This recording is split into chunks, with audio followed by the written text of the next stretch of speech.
Perfecto.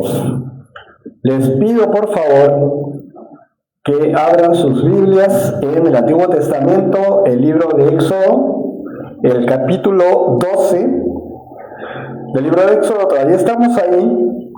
Hoy día lo estamos finalizando, me parece. ¿Sí? Vamos a leer hoy día del versículo 37 al 51. ¿Cómo llama la Biblia Reina Valera a esta porción? La llama los israelitas salen de Egipto.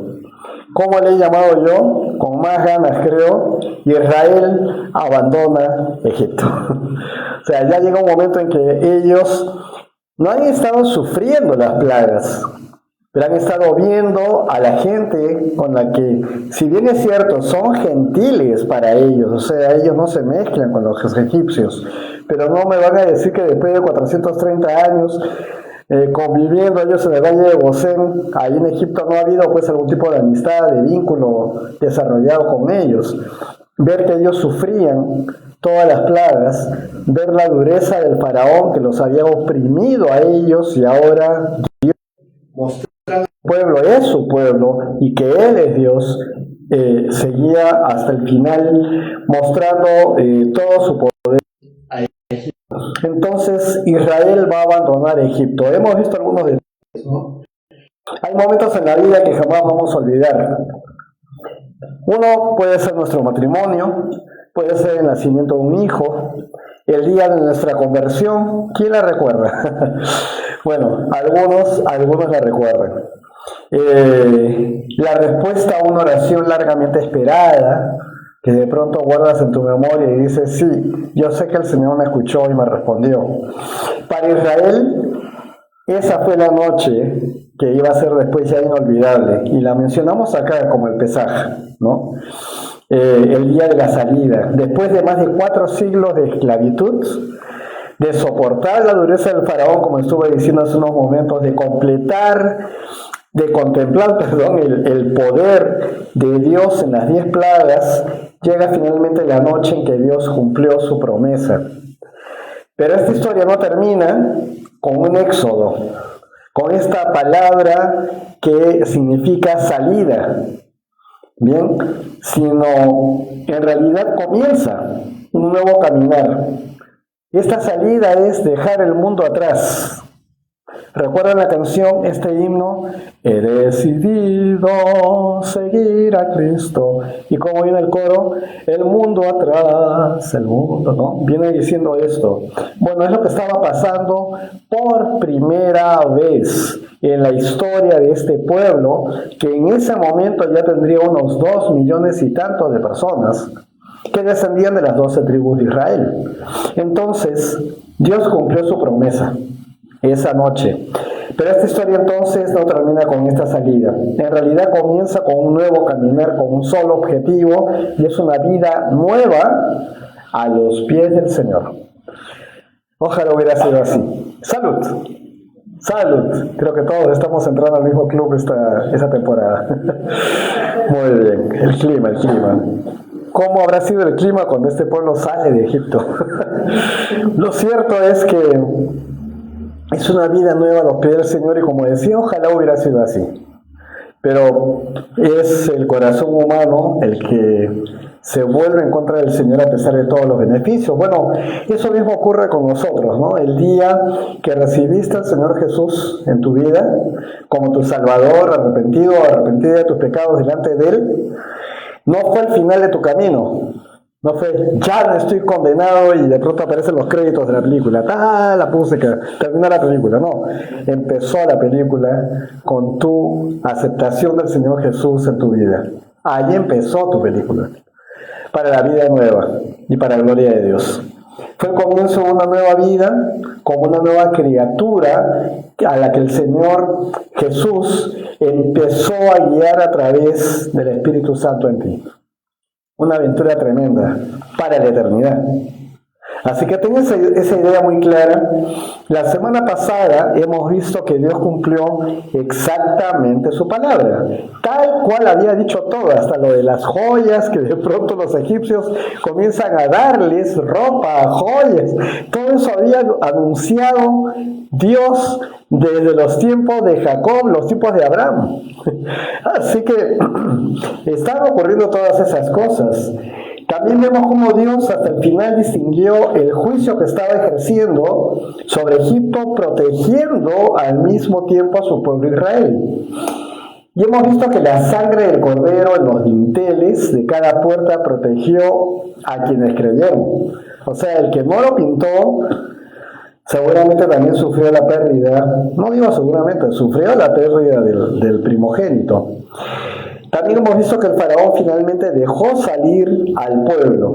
Ya llama a Moisés y Aarón y les dice, ya hasta acá nomás, y encima dice, y díganle a su Dios que también me bendiga a mí. Qué loco, ¿no? De verdad que tremendo. Pero no se arrepintió. Vemos que no tenía arrepentimiento al hacer esto. Se dio porque su hijo había muerto también esa noche. Se dio por el dolor, por la aflicción y todo eso. Pero no hubo arrepentimiento en su duro corazón. Así que con todo ello, la palabra nos hizo comprender que siempre anunciaba a Jesucristo. Esto que hemos visto, estas imágenes del Éxodo, anuncian a Jesucristo, el verdadero Cordero de Dios, no el del Pesaj, no el de esa noche. Esa fue la figura que Dios Padre establece para que reconozcan a su Hijo cuando Él venga como hombre a esta tierra. Así que Él es el verdadero Cordero de Dios, Jesucristo, cuya sangre nos libra del juicio eterno. ¿Qué vamos a ver hoy día? Hoy vamos a ver que la redención no termina cuando Dios rompe nuestras cadenas, sino que se mantendrá presente a lo largo de todo el camino de la mano de nuestro Señor Jesús. Éxodo 12, 37, 51, que es lo que estamos viendo hoy, nos va a enseñar que el pueblo de Israel pertenece al Señor, a nadie más, al igual que su iglesia en toda la tierra, porque vivimos conforme a su pacto. El que hemos mencionado ahora cuando estábamos en la Santa Cena, el nuevo pacto en su sangre, ¿verdad? Vivimos de acuerdo a este pacto y caminamos bajo su dirección y a través del Espíritu Santo. Así que vamos a empezar ahora con la lectura y vamos a pedir al Señor que nos guíe en ese tiempo. Padre amado, te doy gracias. Tú cumples fielmente tus promesas, Señor. Te doy gracias, guíanos. Vamos a ver ahora este momento precioso. El Pesaj, el Éxodo, la salida con ese Shemot, que son los nombres de las tribus que protagonizaron esta salida bajo la conducción de tu hijo Moisés y Aarón. Gracias, Padre, guíanos, danos todo entendimiento, sabiduría y aplicación a nuestras vidas de la palabra que hoy vamos a compartir. Lo decimos en tu nombre, Señor Jesús. Amén y amén. Bien, tenemos todas las Biblias abiertas. Aquí también a las personas que estén siguiendo en las redes les animo a que abran sus Biblias en el capítulo 12 de Éxodo, versículo 37, y vamos a leer hasta el versículo 42. Dios cumple fielmente sus promesas. Vamos a leer. Los israelitas partieron de Ramesés a Sucot. Son pueblos, ¿verdad? La zona de Ramesés, en Egipto, a Sucot. Eran unos 600,000 hombres de a pie, sin contar a los niños. Con ellos se fue toda clase de gente. Por eso es que estimamos que han sido alrededor de 2 millones. Porque si nos quedamos en los 600,000 decimos, ay, ¿qué pasó? Pero acá estamos viendo que ha habido muchísima gente, dice, toda clase de gente.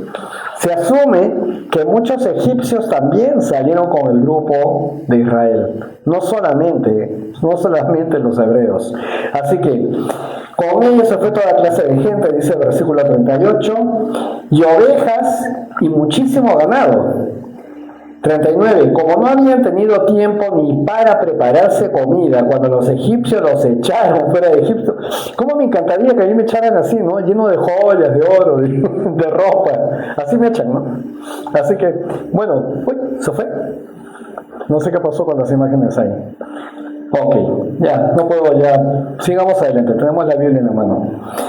Como no habían tenido tiempo ni para prepararse comida cuando los egipcios los echaron fuera de Egipto, con la masa que habían sacado, la cual aún no había fermentado, cocieron tortas sin levadura. Eso fue lo que hicieron para poder salir con alimentación. Los israelitas, versículo 40. Los israelitas vivieron en Egipto 430 años. Sí, acabo de... ¿Así? ¿Algún problema parece que hay con la señal? En general, ¿no? Bueno, pero aquí no tendría por qué fallar. Ok, volvemos, seguimos. Los israelitas, en el versículo 40, vivieron en Egipto 430 años. Ese número 430 años ya lo hemos dicho muchísimas veces. ¿Cuántos años estuvieron los israelitas en Egipto? 430 años. Muy bien. Así que todo el pueblo del Señor, cumpliendo esto, dice el 41, y el mismo día en que se cumplieron esos 430 años, todo el pueblo del Señor salió de ese país. Es profético, es lo que había dicho el Señor también. 42, esa noche el Señor sacó de Egipto a los hijos de Israel. Por lo tanto, todos ellos y sus generaciones futuras deben recordarla. Esto es interesante. Nuestro Dios nunca llega tarde. Su reloj nunca se adelanta ni se atrasa. Cuando parece que Dios guarda silencio, Él sigue obrando. Esta canción que dice, aunque no puedas ver, ¿no? Aunque no puedas ver, ¿cómo era la canción? Aunque no puedas ver, Él está obrando, ¿no? Va diciendo que el Señor sigue trabajando. La espera en Dios produce paciencia y fortalece nuestra fe. Y lo que no puedo poner, ya está ahí otra vez, qué bueno. Ahí están viendo ustedes, segunda de Pedro, capítulo 3, versículo 9, ¿verdad? Dice, el Señor no se tarda para cumplir su promesa como algunos piensan, sino que nos tiene paciencia y no quiere que ninguno se pierda, sino que todos se vuelvan a Él. Ahí está clarito. Ustedes dirán, bueno, ¿cuánto puede ser tu vida, mi vida en esta tierra? Lo promedio, normal ya, cada vez menos 70 años. Cada vez más entre 80 y 90, ¿no? Según los estándares, las medicinas, los hospitales y todo lo que tenemos. Y algunos más de los 90 para arriba. Pero ellos habían esperado 430 años, así que quien estuvo con José, empezando por José, ahí en Egipto, pues ya no estaba viendo esto. Pero el Señor no se tarda para cumplir su promesa. Y eso es verdad, no te desanimes si hay una oración que no está siendo contestada aparentemente por el Señor. El Señor contesta la promesa, contesta la oración, contesta a su tiempo perfecto. Quiere decir que va escribiendo la respuesta a tu oración al tiempo de su majestad, el Rey de Reyes. Punto. Pero que te va a contestar y va a cumplir la promesa que hace, lo va a hacer. Lo va a hacer. Así que vamos a ver ahora del versículo 43 al 49, qué es lo que dice la palabra de Dios. Dios va a establecer su pacto, el pacto que hemos hablado siempre. El Señor dijo a Moisés y a Aarón, este es el estatuto de la Pascua. La Pascua que han pasado ellos, el Pesaj, esa cena, ahora va a tener un proceso que Dios mismo está regulando. Entonces sabemos que Dios es un Dios de orden. Miren lo que dice, ningún extranjero podrá comer de ella. Ahí comienza el tema de judíos y gentiles. Ellos, los gentiles, o sea, tú y yo, no somos judíos, somos gentiles. Nosotros no podríamos participar de la Pascua, ¿verdad? Pero el 44 te da un alcance, dice, solo comerán de ella los siervos que hayan sido comprados por dinero, pero solo después de haber sido circuncidados. el pacto de Dios con Abraham comienza a ponerse absolutamente vigente en el momento de la salida de Egipto. Cuidadito nomás. Las personas que no han pasado por la circuncisión no pueden participar de la Pascua, que es un momento sagrado que ha instalado Dios mismo con su pueblo y que va a hacer recordar esta liberación. El mundo lo deja atrás. Pero dice, los siervos que hayan sido comprados por dinero, quiere decir que los hebreos tenían siervos, personas que trabajaban para ellos también. Y tienen que ser circuncidados. Así como el judío ha pasado por la circuncisión. ¿Todos saben lo que es la circuncisión? ¿Todos han entendido, recuerdan? Ahora se hace por temas médicos normalmente. Y lo hacen solamente los varones, porque solo los varones podemos ser sometidos a eso. Ya. Entonces, la circuncisión es la marca del judío y del pueblo de Israel. Esto viene desde Abraham. Y sigue hablando, ¿no? 45, pero ni los extranjeros, ni los jornaleros podrán comer de ella. 46, debe comerse en una casa, y no se podrá sacar de allí nada de aquella carne, ni se le quebrará un solo hueso.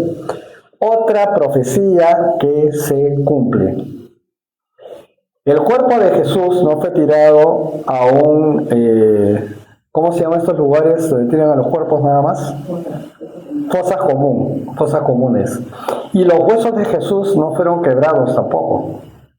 Y él era el cordero inmolado, el cordero perfecto puesto en la cruz.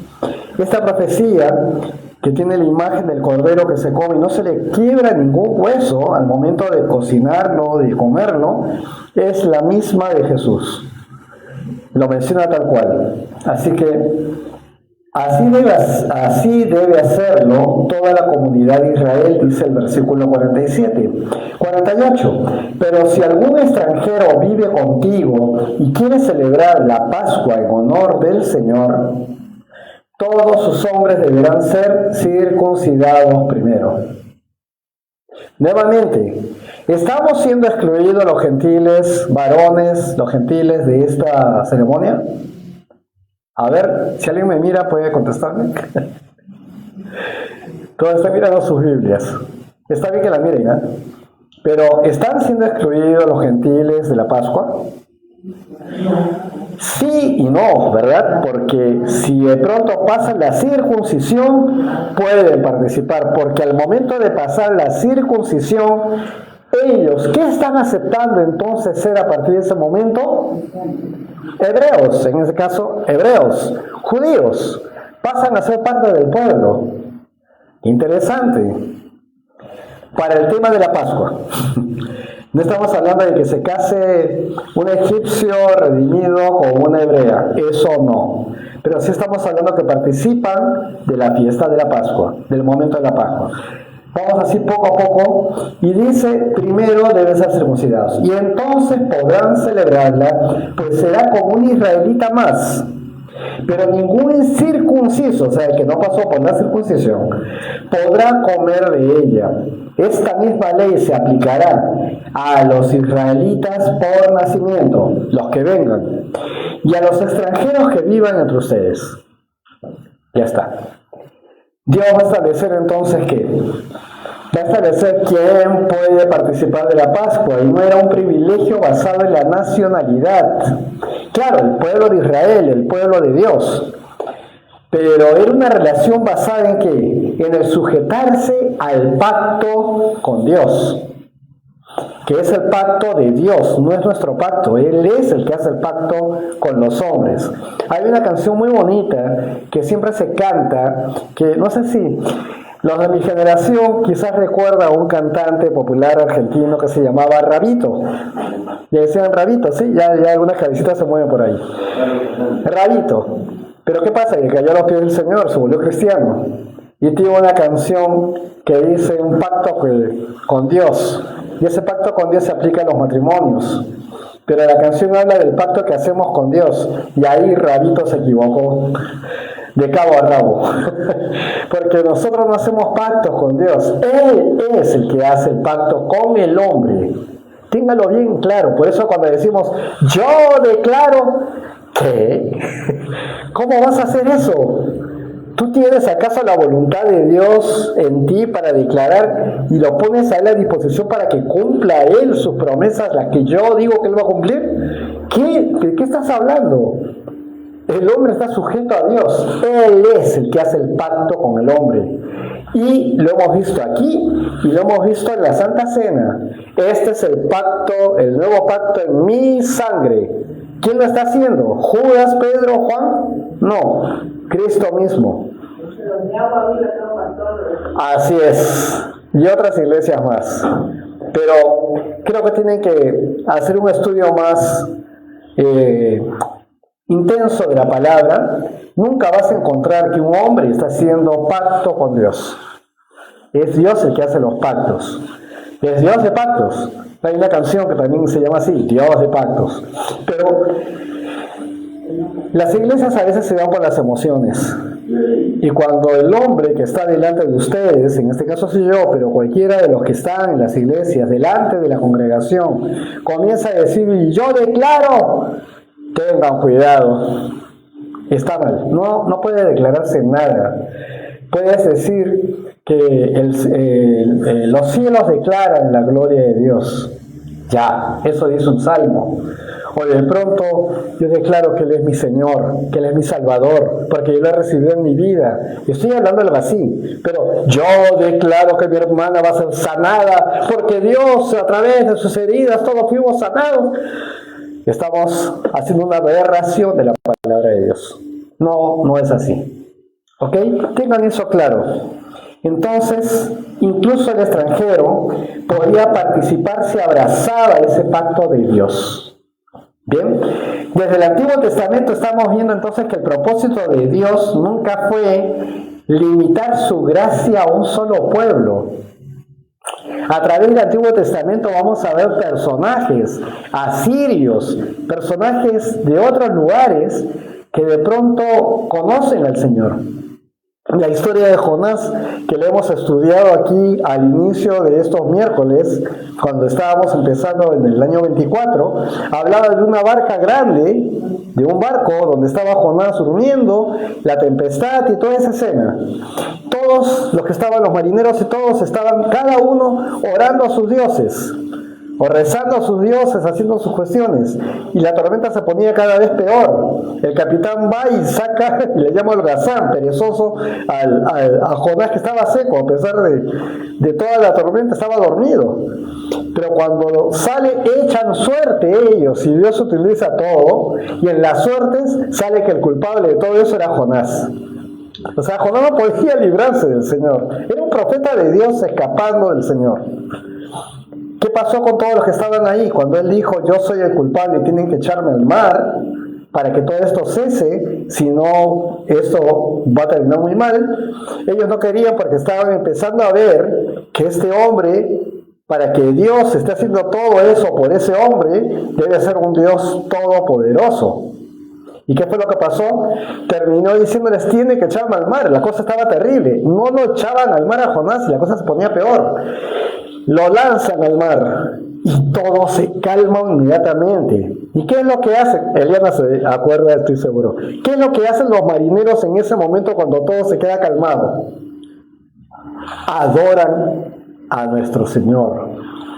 Y ellos habían estado rezándole y haciendo sus cosas a cada uno de sus dioses antes de todo eso. ¿Había un propósito? Sí, había un propósito. Todo ese barco comenzó a adorar al único Dios. ¿Eran hebreos, judíos? No. Esa es una de tantas historias en el Antiguo Testamento. Para aquellos que dicen que sí, que los judíos, no. Y los mismos fariseos llamando perros a los gentiles, a los que no eran judíos. Ya ven, Dios desde el principio no hizo realmente una diferencia. Te sujetas a mí, me crees, me sigues, me obedeces, eres mío. Eres de mi bando, eres de mi club, eres de mi casa, y te bendigo por eso. Entonces vemos que el propósito de Dios nunca fue limitar su gracia a un solo pueblo, porque toda esa gente pagana tiene oportunidad de convertirse a Dios también. Fueron creados por Dios. pero se fueron por caminos equivocados. La Pascua, y esto no limita su gracia entonces solamente a Israel. La Pascua anticipa lo que hoy llamamos la Santa Cena del Señor. Ya lo he dicho desde el principio, durante esta Santa Cena lo hemos hablado. Así que la Pascua está teniendo esa función. La salvación está abierta para todo aquel que cree y recibe al Señor Jesucristo en su vida. Les pido, porque no lo tengo en cuadro, otra vez, les pido que vayan al libro de Efesios. No pierdan su página, por favor, del capítulo 12 de Éxodo. Este texto es un poco largo, pero es importante que lo lean. Efesios, carta a los Efesios, Nuevo Testamento, capítulo 2. Carta a los Efesios del apóstol Pablo. Versículo 11 y versículo 22. Efesios 2, 11 y 22. ¿Lo voy leyendo? Sí, Efesios capítulo 2, versículos 11 hasta el 22. 22, perdón. ¿Lo leo? Dice: por lo tanto ustedes, que por nacimiento no son judíos. Pablo está escribiendo a la iglesia que está en Éfeso. ¿Alguien me sabría decir en qué lugar se encontraba Éfeso? ¿Mi hermano David? En Grecia. ¿Los griegos eran hebreos? No, eran griegos, ¿verdad? Pero se levantan las iglesias en la zona de Asia Menor, toda Grecia, Mesopotamia, a través de los viajes de Pablo. Entonces, aquí está mostrando, ustedes que por nacimiento no son judíos, los efesios, y que son llamados incircuncisos, por los que desde su nacimiento han sido físicamente circuncidados. O sea, los que fueron circuncidados al nacer. O sea, los judíos les llaman incircuncisos a los efesios, ¿ya? Porque no son de ellos. Les habla a ellos. Deben recordar esto. En aquel tiempo ustedes estaban sin Cristo. ¿A quién le está escribiendo Pablo? A la iglesia de Éfeso, a creyentes griegos. En aquel tiempo ustedes estaban sin Cristo, vivían alejados de la ciudadanía de Israel y eran ajenos a los pactos de la promesa. O sea, eran unos paganos, ¿verdad? Y dice, ahora, la promesa, vivían en este mundo sin Dios y sin esperanza. Versículo 13. Pero ahora en Cristo Jesús, ustedes que en otro tiempo estaban lejos, han sido acercados por la sangre de Cristo. ¿Cómo entienden eso? Señor, te recibo como mi Señor y Salvador, me arrepiento de mis pecados delante de ti. Perdóname, quiero que me salves, dame tu Espíritu Santo. Gracias, Señor Jesús. Ya, eso hicieron los efesios. Te está diciendo claramente que esto recibieron ellos por la sangre de Cristo. Versículo 14. Porque Él es nuestra paz. Y ahora miren esto, de dos pueblos hizo uno solo, al derribar la pared intermedia de separación y al abolir en su propio cuerpo las enemistades. Porque tanto amó Dios al mundo que dio a su único Hijo, para que todo aquel que crea no se pierda, mas tenga vida eterna, ¿verdad? Eso dice Juan 3:16. Dice, excepto los efesios, excepto los gálatas, excepto los corintios. No dice eso, ¿verdad? Dice para que todo aquel que crea tenga vida eterna, ¿no? Eso es lo que está diciendo. Entonces, este mundo que estaba separado ahora se une en un solo cuerpo mediante la cruz. Dice, me he saltado algo, creo, ¿no? Decía desde el versículo anterior del 15, ¿perdón? El 15 estoy, creo, ¿no? Y al abolir en su propio cuerpo las enemistades, decía, gracias. Él puso fin a la ley de los mandamientos expresados en ordenanzas para crear en sí mismo de los dos pueblos una nueva humanidad, haciendo la paz. 16. Y para reconciliar con Dios a los dos en un solo cuerpo, ¿mediante qué? La cruz, ¿verdad? Sobre la cual puso fin a las enemistades, otra vez. ¿A qué le llaman las enemistades? La separación con los gentiles. O sea, ya no es solamente el pueblo judío, ahora son todos. 17. Él vino y a ustedes que estaban lejos les anunció las buenas nuevas de paz. Lo mismo que a los que estaban cerca. Los que estaban cerca está hablando de Israel, ¿verdad? A todos les anunció las buenas nuevas de paz. 18. Por medio de él, unos y otros, tenemos acceso al Padre en un mismo espíritu. 19. Por lo tanto, ustedes ya no son extranjeros ni advenedizos. Advenedizos es improvisados, que llegaron de pronto, justo llegué, mira, no.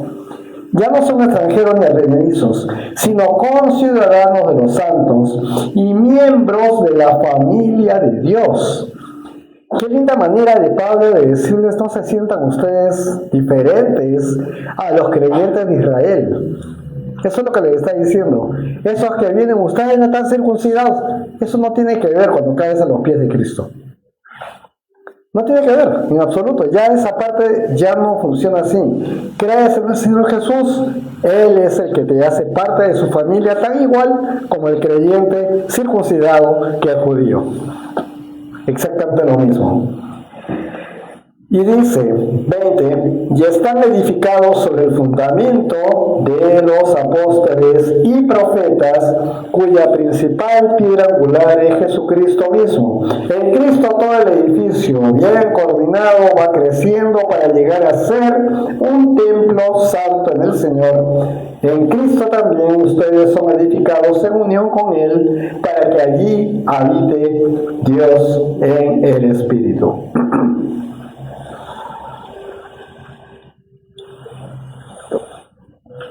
Los fariseos eran personajes que discriminaban a diestra y siniestra, que acusaban a todo el mundo y que se portaban bastante mal, la verdad. Y con Jesús lo trataron como quisieron, por su ignorancia, ¿verdad?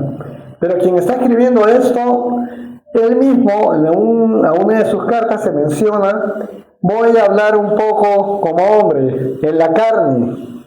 Y se menciona a él como que él era de la tribu de Benjamín, fariseo de fariseos. Pablo, él había sido así.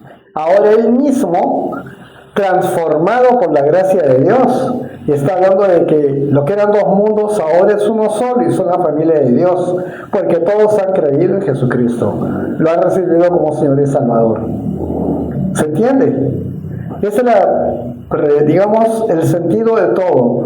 Que sean circuncidados o no, ya no marca la diferencia si eres de Cristo. Mientras que no seas de Cristo, eres un judío y ese judío tiene que ser circuncidado, sí. Que eres un judío circuncidado y conoces a Cristo, ya, gloria a Dios, eres el Señor. Y ya, es circuncidado también.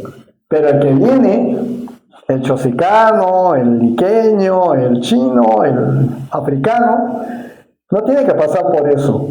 Tiene solamente que creerle a Jesucristo. Seguimos entonces. Ya no volvió, ¿no? Israel se sujeta al pacto de Dios. Vamos a ver los versículos 50 y 51. ¿Qué nos dice? Todos los hijos de Israel cumplieron con que el Señor... todos los hijos de Israel cumplieron con lo que el Señor les ordenó a Moisés y a Aarón. 51. Y ese mismo día, el Señor sacó de Egipto a todos los hijos de Israel. Interesante, ¿no? Todos los hijos de Israel cumplieron. Ahí está. Y esta es una expresión muy hermosa después de haber estado semanas hablando de la resistencia de Faraón. Dios ordenando y el Faraón resistiendo. Ahora vemos que su pueblo sale y todos dicen: vamos a obedecerte. Obediencia. Eso es lo que comienzan a hacer. Hay un pueblo que aprende a obedecer, Israel. La obediencia nunca compra la salvación. Ojo. Interesante. ¿Eres obediente? Ya, qué bien, qué bueno. Pero eso no te salva. Judas Iscariote, por ejemplo, y hasta donde podemos ver en los evangelios, fue obediente durante los 3 años que caminó con Jesús en su ministerio. Acuérdense, él mandó, Jesús en un momento mandó a los 12, después mandó a los 70, algunas versiones dicen a los 72. La cosa es que los manda por delante a los pueblos donde Jesús va a caminar. ¿Y qué iba con ellos? El Espíritu Santo. ¿Y ellos qué hacían? Sanaban enfermos, expulsaban demonios, un montón de cosas, como si Jesús estuviera ahí. ¿Quién estaba entre ellos? Judas Iscariote. ¿Y Judas Iscariote fue salvo? No. Sabemos que no, porque la Biblia, cuando Pedro habla en Hechos, para elegir al nuevo apóstol que va a cubrir al que falta, que ya es Judas, dice claramente, se fue a su lugar, o sea, se fue al destino, al lugar que le correspondía.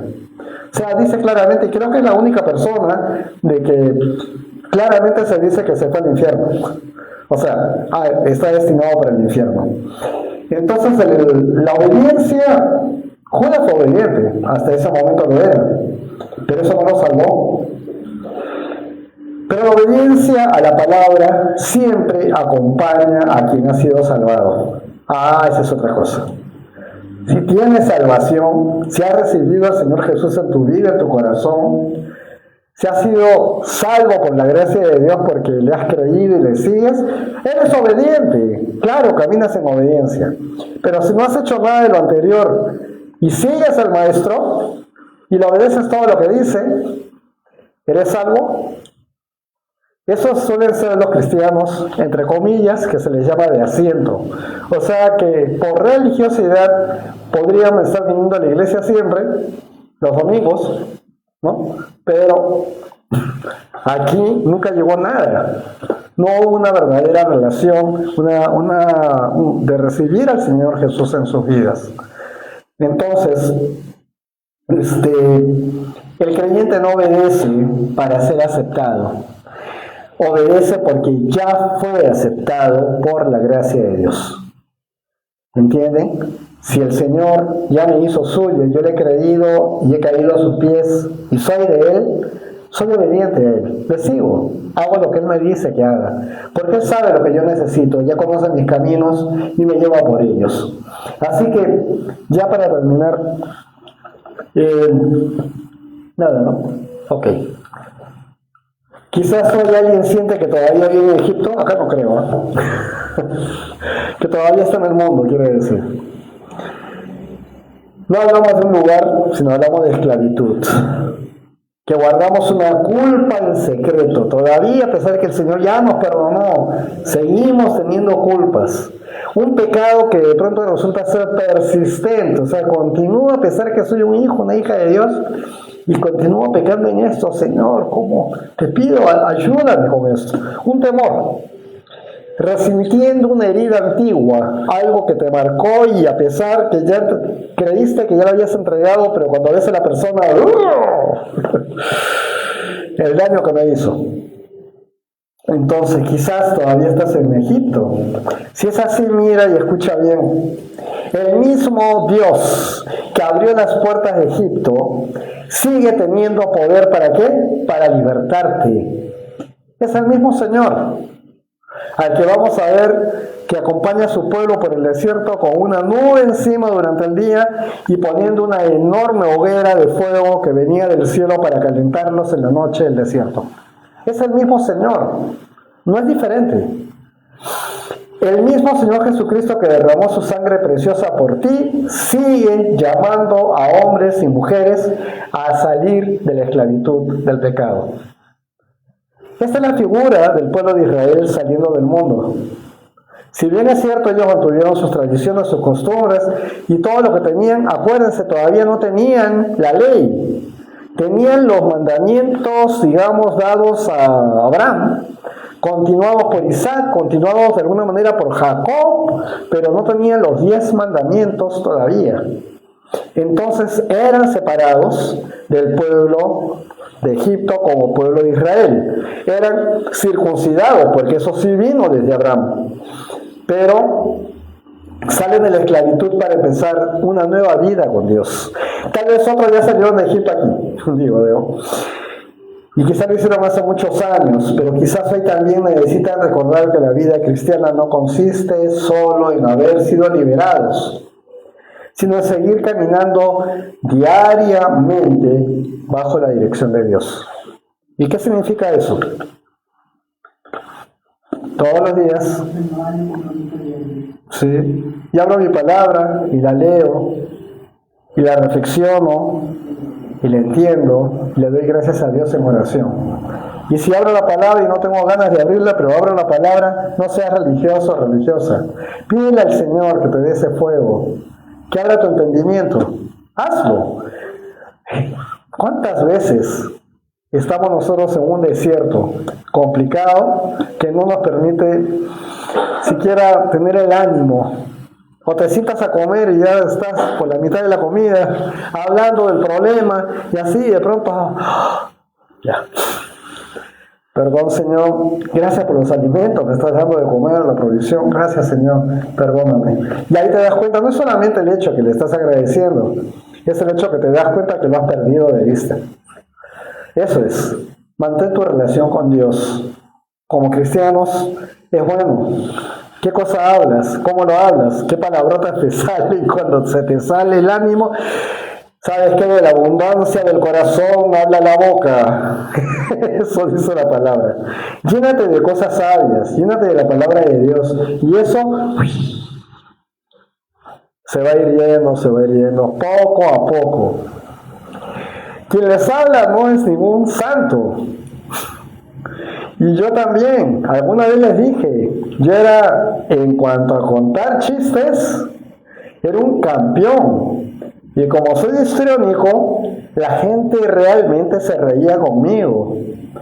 Y no es que no he participado en competencias oficiales, he tenido oportunidad con 2 amigos más, en toda una noche muy alegre, de contar unos 300 chistes entre todos.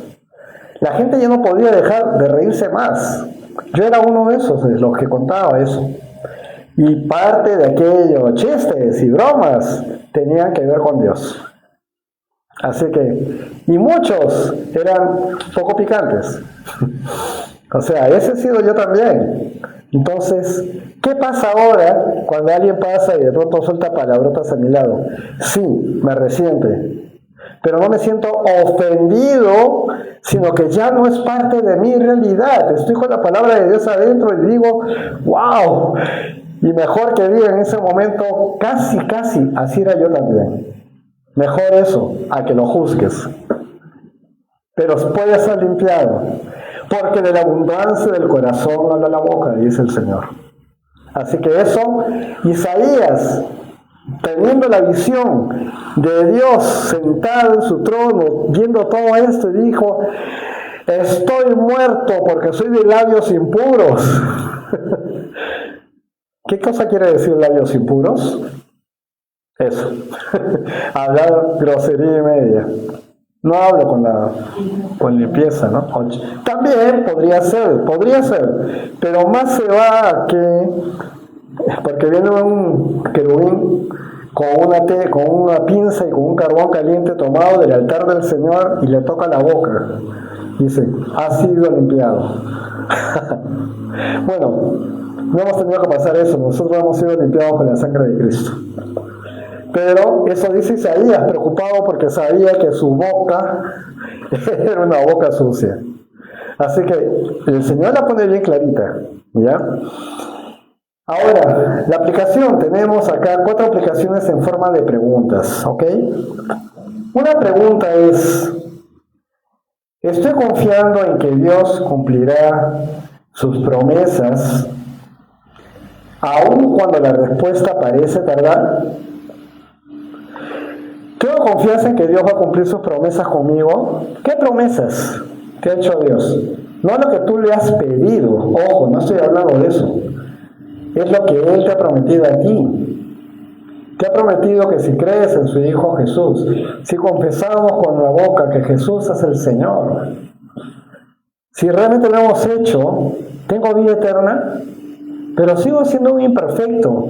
¿Pero está siguiendo al Señor? Sí, pero Él sabe, soy un profeta, estoy leyendo y en mi diario vivir tengo problemas. ¿Estás orando? Más o menos. ¿Estás leyendo? Mira, el Espíritu Santo está en ti. Esa es la garantía que te ha dado el Señor de que vas a estar en el cielo con Él. Pero ahora tienes que encenderlo, pues. ¿Cómo lo enciendes? Ponte a orar. Busca al Señor. Abre tu palabra. Y si no entiendes, llama a una hermana, a un hermano, o al pastor si quieres, pero pregúntale, ¿qué significa esto? Tengo a un joven al que yo quiero mucho, que para en Puente Piedra, allá en Lima, que me está preguntando sobre la Biblia un montón de cosas y yo no dejo de mandarle información. Hoy día me ha vuelto a preguntar, y yo estoy gozoso que me está preguntando cosas cruciales, porque una secta está que lo ronda. Y de pronto se quedó sin palabras porque no se puede contestar. Y me dijo, pastor, ¿qué debo responder a esto? Y le estoy orientando. Es importante. ¿Sabes por qué? No es para comenzar a discutir. Es porque esas almas están perdidas y tú tienes la posibilidad de compartirle la palabra de Dios y que tenga la misma oportunidad que tienes tú de entender que están yendo por un camino equivocado. Eso no sé si lo entiende este varón. Lo voy a conversar con él cuando lo tenga adelante. Pero lo importante es que tenga palabra que lo ayude, que lo sostenga. Porque lo reafirma a él delante de doctrinas satánicas en realidad. Así que estoy confiando en que Dios cumplirá sus promesas aun cuando la respuesta parece tardar. 2. Vivo consciente de que pertenezco al pueblo redimido por la sangre del Cordero. Se las hizo difícil si es lo mismo que estoy hablando siempre. ¿Soy consciente que soy cristiano en una comunidad donde todos somos salvos? ¿Por la sangre de Cristo? ¿Soy consciente de eso? A ver, mira tu vida, mira si realmente estás creyéndole al Señor. Él ya pagó por ti, ya pagó por mí, derramó su sangre y siempre hablamos, la sangre pura y santa del Señor Jesús, que redimió, canceló nuestro pecado.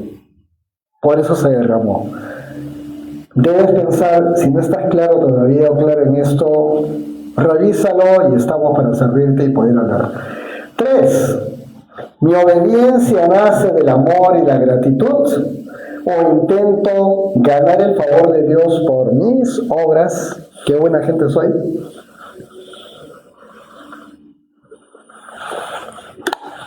Cuando me llamaste, estuve ahí. Chévere, qué bien. ¿Pero me llevo los aplausos yo? No.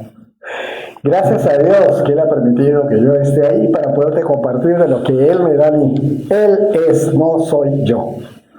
Entonces, mi obediencia nace de mi gratitud al Señor o por querer hacer méritos delante de Dios para mantenerme bien, salvo. Esa es una pregunta. ¿Nace del amor y la gratitud o intento ganar el favor de Dios por mis obras? Y 4. ¿Estoy caminando cada día bajo la dirección de Cristo o intento volver a Egipto cuando aparecen las dificultades? O sea, mis habilidades, lo que siempre hacía, oye, pero a veces quiero echar mano de eso. Hay personas que de pronto cristianas y contándome algo, le tuve que pasar plata, pues, porque si no, no avanzaba esto. ¿Qué me estás diciendo? ¿A una autoridad la has sobornado siendo cristiano? Ahí estamos. ¿Estoy caminando cada día bajo la dirección de Cristo o intento volver a Egipto cuando aparecen las dificultades? Les conté que una vez había un abuelito que estaba con cáncer, estaba en el Almenara y era el abuelito de un joven al que yo estaba discipulando allá en Barranco. Me dijo, mi abuelo se está muriendo. ¿Y es cristiano? No, me dice, no conoce al Señor. ¿Y podemos ir a verlo? Sí, me dice, solamente que hay que ir así en hora puntual porque es el hospital, ¿no? Tiene horarios muy restringidos. Yo no puedo estar con usted, pastor. No era pastor. Pero en ese tiempo no, pero no puedo estar contigo porque Tiene que entrar uno y después entra el otro y ya. Ese día todo se puso en contra. Llegar al centro de Lima fue horrible. Llegar a la Almenara era complicado. Y entrar para que de pronto había o sea, no pude ir por la puerta que debía entrar para subir al piso, porque era un torrente de gente saliendo. ¿Por qué? Porque ya era la hora de salida, ya no podía entrar. Haber ido hasta allá para no poder visitar al enfermo. Entonces, entre toda esa gente, yo estaba así, con mi Biblia en la mano, y miraba y el vigilante estaba loco. Pasa por acá, pasa, salga allá. Un vigilante que estaba ahí, en la puerta. Y yo así con la Biblia, amigo, perdón, hay un hombre al que debo llegar. Y estaba así con la Biblia. Hay un hombre que es importante que llegue. Ya no puede pasar, ya no puede, no sé qué. Y seguía diciéndole, pero es importante, he venido hasta acá solamente para verlo. Es un momento, no puede, señor, pase, señor, pase, usted también, ya. Y me sentí muy mal. Y miré y estaba así, Señor. Y en eso veía al hombre como loco, así. Y en eso volteé y me dijo, pase por aquí. ¿Qué? Y me hizo pasar. En su locura y con todo, creo que pasé solo, no estaba con Meche, sí, pasé solo. Iba por el pasadizo caminando y pasaba el personal médico, me miraban raro. ¿Qué hace esta persona aquí? Y yo seguía caminando en contra, yo venía caminando así, yo iba en contra, hasta que de pronto llegué. Pregunté, me dijeron dónde estaba el Señor, y el hombre estaba de color amarillo. Pero con qué gozo me escuchó, hablamos y todo, entregó su vida al Señor. ¿Y saben qué pasó después? Así sonriendo y todo, gloria a Dios, regresando para ya salir, resulta que el nieto, o sea, él también había ido, estaba también, le permitieron entrar. Y le dije, no es hora ya de visita. Así de verdad le dije, no es hora de visita, pasa nomás. Todo totalmente contradictorio, pero Dios se glorificó esa noche, esa tarde. Se glorificó. El hombre creo que duró una semana y media más y falleció, y yo sé que lo voy a volver a ver. Esto es lo que sucede cuando tú realmente estás claro que estás yendo del Señor. Tengo cantidad de casos así. Entonces, no vale la pena que eches mano a Egipto, pues. ¿Cuál hubiera sido mi Egipto ahí? Decir desanimado, no la hice, ¿no? Quedarme ahí, punto. O mandar a rodar al vigilante, decirle, oye, ¿no te das cuenta que es importante? Yo estoy yendo a hablar la palabra de Dios. ¿Qué es eso? No, es estar en paz. Así que, te repito las 4. La primera es, estoy confiando en que Dios cumplirá sus promesas, aun cuando la respuesta parece tardar. La segunda es, vivo consciente de que pertenezco al pueblo redimido por la sangre del Cordero. 3. Mi obediencia nace del amor y la gratitud a Cristo, o intento ganar el favor de Dios por mis obras. Y la 4. Estoy caminando cada día bajo la dirección de Cristo, o intento volver a Egipto cuando aparecen las dificultades. Dios no nos sacó de la esclavitud para vivir aventuras a nuestro criterio y sin rumbos definidos. Para eso no nos ha libertado el Señor. Nos arrancó de la condenación eterna de estar en el infierno para caminar en obediencia y libertad, tomados de la mano de Jesucristo. Y esto es para la gloria de Dios, Padre. Para eso nos libertó. Para eso Jesús murió en la cruz. Glorificando al Padre, abría la puerta de la reconciliación de la humanidad con nuestro Padre, Dios. Así que si tienes esto, ¿lo has entendido? ¿Lo has entendido? El pueblo saliendo de Egipto, caminando bajo la dirección de Dios a partir de ese momento, después de 430 años de la opresión, de la esclavitud y del dolor. Espero que lo hayas entendido, aplicado a tu vida, en tu relación con Dios hoy, que te ha dado la libertad también, pero la única libertad, la más importante, la eterna de estar junto a Él, en el reino de Dios. Vamos a orar. Padre Celestial, te damos gracias porque tu palabra nos recuerda que eres un Dios fiel, que cumple cada una de sus promesas. Gracias porque así como sacaste a Israel de Egipto con mano poderosa, Señor, también nos has rescatado por medio de Jesucristo, el Cordero perfecto que derramó su sangre por nosotros. Señor, ayúdanos a no mirar con nostalgia. La esclavitud del pecado de la que nos libraste no puede traernos nostalgia ni sentirnos apenados de no poder pecar. No podemos ver al mundo con nostalgia, Señor. Enséñanos a vivir como un pueblo santo, como un pueblo agradecido y un pueblo obediente, caminando cada día bajo tu dirección. Fortalece la fe de quienes esperan el cumplimiento de tus promesas. Consuela a los que atraviesan pruebas. Levanta al que ha caído y recuerda a cada uno de nosotros que aquel que comenzó la buena obra también la perfeccionará hasta el día de Jesucristo. Que nuestra vida refleje que hemos sido redimidos, no solo para escapar del juicio, sino para vivir para tu gloria. En el nombre de nuestro Señor y Salvador Jesucristo. Amén. Gloria a Dios. Ya. ¿Tenemos pantalla o no tenemos? Bueno, ya está.